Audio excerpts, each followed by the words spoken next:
एक गांव में केसर, मुरारी और चंदू नाम के 3 लड़के रहते थे। उनके गांव में बहुत गरीबी थी, बंजर जमीन थी, जिसके कारण बहुत कम अनाज उगता था।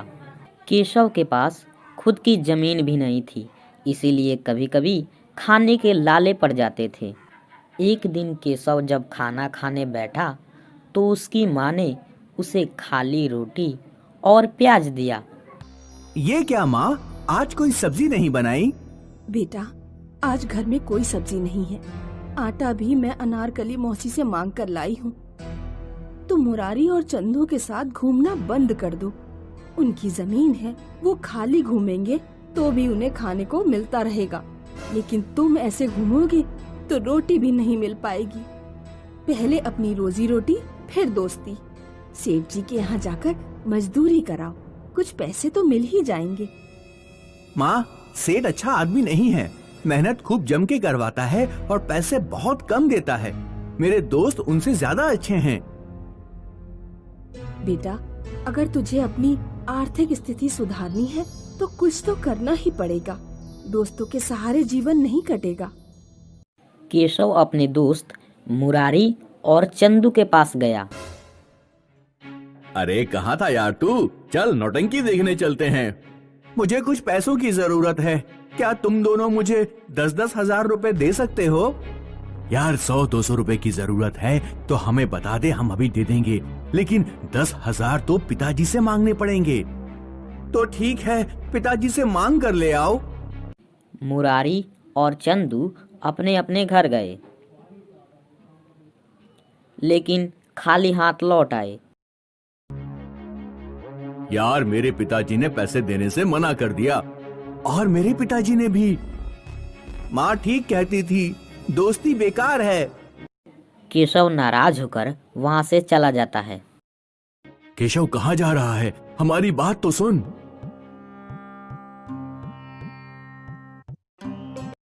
गांव के बाहर एक बाबा की कुटिया थी। गांव के लोग उस बाबा को पागल कहते थे, क्योंकि वह बाबा डरावनी और भयानक बातें करता था। केशव उसी के कुटिया के पास उदास होकर बैठ गया। क्या हुआ लड़के, ऐसे उदास क्यों बैठे हो? उदासी केवल मौत के बाद ही अच्छी लगती है। जब तक जीवन है तब तक आनंद में रहो। गरीबी है तो आनंद में कैसे रहें? गरीबी का इलाज मैं बताता हूँ। यहाँ से पश्चिम में एक सोने का रेगिस्तान है। अगर हिम्मत है तो जाओ उसे खोजने और बदल दो अपनी जिंदगी। और ध्यान रखना, जहाँ जान का खतरा हो वहीं जीवन बदलने की संभावना होती है। केशव ने पश्चिम के खतरनाक और जानलेवा रेगिस्तान के बारे में सुना था। उसने ये भी सुना था कि वह बाबा पागल है, लेकिन उसने फिर भी सोचा, क्या पता बाबा की बात सच निकल आए। मैं पश्चिम में जाऊंगा और सोने का रेगिस्तान खोज लूंगा। या तो मैं मर जाऊंगा या मैं अमीर हो जाऊंगा। केशव पश्चिम की ओर चल दिया। रास्ते में उसे मुरारी और चंदू मिल गए। केशव कहाँ जा रहा है तू? हमसे नाराज क्यों है? हमारे पिताजी ने पैसे नहीं दिए तो हम क्या करें? मैं पश्चिम में सोने के रेगिस्तान की तलाश में जा रहा हूँ। अमीर बनना है अपने दम पर, तो चलो मेरे साथ। मुरारी और चंदू भी केशव के साथ हो लिए। तीनों दोस्त पश्चिम में बढ़ते गए। जितना ही वो लोग आगे बढ़ते गए, हरियाली कम होती गई और धूप और गर्मी बढ़ती गई। प्यास के मारे तीनों का बुरा हाल हो रहा था। चंदू केशव के साथ गांव से बाहर तो निकल आया, लेकिन फिर उसे डर लगने लगा। मुझसे अब और नहीं चला जाता। रेगिस्तान बढ़ता जा रहा है और सोने का रेगिस्तान कहीं नहीं दिख रहा। तुम्हें किसने बताया कि पश्चिम में सोने का रेगिस्तान है? कुटिया वाले बाबा ने। तुमने मुझे पहले क्यों नहीं बताया? वो बुढ़ा पागल है, मैं वापस जा रहा हूँ। उसकी बात 1% ठीक भी हो सकती है। फिर तुमने शुरुआत तो कर दी है, तो पूरा करने की कोशिश करने में क्या बुराई है? नहीं, मैं वापस लौट रहा हूँ। इस तरह चंदू कठिनाइयां शुरू होते ही वापस लौट गया। केशव और मुरारी आगे बढ़े। काफी देर चलने के बाद भी उन्हें सोने का एक टुकड़ा भी नहीं मिला। मुझे धूप में चक्कर आ रहे हैं। चंदू के साथ मुझे भी लौट जाना चाहिए था।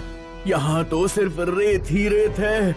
एक बूंद पानी भी नहीं मिला अभी तक। कहीं मैं प्यास से मर ना जाऊं। मुरारी गुस्से से रेत में लात मारता है। तभी रेत से रेगिस्तान की देवी निकलती है। पश्चिम की जादुई दुनिया में तुम्हारा स्वागत है। मैं तुम्हें पानी दे सकती हूँ, लेकिन शर्त ये है कि तुम्हें मेरी एक पहेली का जवाब देना होगा। ठीक है, पहेली पूछो। वो कौन सी चीज है जो आदमी के लिए नुकसानदायक है, लेकिन फिर भी उसे पी लेना चाहिए? भला कोई नुकसानदायक चीज आदमी को क्यों पी लेनी चाहिए? ये कैसी पहेली है? तभी केशव बोल पड़ता है, गुस्सा। सही जवाब। देवी दोनों को पानी का मटका देती है और गायब हो जाती है। दोनों जी भर के पानी पीते हैं। हमने उस देवी से सोने के रेगिस्तान के बारे में तो पूछा ही नहीं। पूछने का मौका ही कहाँ मिला, वो पानी देकर गायब हो गई। हमें आगे बढ़ते रहना चाहिए। अब हम पीछे नहीं हट सकते। कुछ आगे जाने के बाद दोनों को एक गोल घेरा दिखाई दिया, जिसमें रेगिस्तान के बहुत सारे सांप थे। कुटिया के बाबा ने कहा था, जहाँ जान का खतरा हो वहीं जीवन बदलने की संभावना होती है। हमें इन सांपों को हटाकर इस जगह की खुदाई करनी चाहिए। क्या तुम पागल हो गए हो? ये सांप कैसे हट जाएंगे? और अगर इनमें से किसी ने काट लिया तो सिवाय मौत के इस बीहड़ रेगिस्तान में और कुछ नहीं मिलने वाला। केशव जैसे ही अपना पैर गोले में बढ़ाया तो सांपों ने फुफकार मारना शुरू कर दिया। तभी उनमें से एक सांप बोला, हम तुम्हें रास्ता देंगे जब तुम हमारी एक पहेली का जवाब दोगे। ठीक है, अपनी पहेली पूछो। वो कौन सी चीज है जिसका रंग काला है? वो उजाले में तो नजर आती है, परंतु अंधेरे में नहीं दिखाई पड़ती। उजाले में तो सभी चीजें नजर आती हैं, अंधेरे में तो कुछ भी दिखाई नहीं पड़ता। ये कैसी पहेली है? परछाई। सही जवाब। सारे सांप गायब हो जाते हैं। केशव और मुरारी उसी जगह की खुदाई करते हैं और उन्हें सोना मिल जाता है।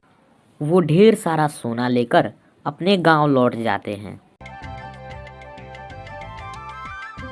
लो चंदू, कुछ सोना तुम भी ले लो। तुमने भी 1/3 रास्ता तो पार ही कर लिया था। काश मैंने हिम्मत दिखाई होती और 2 कदम और आगे चला होता तो मुझे भी ढेर सारा सोना मिलता। जो 2 कदम ज्यादा आगे चलते हैं उन्हें ज्यादा मिलता है।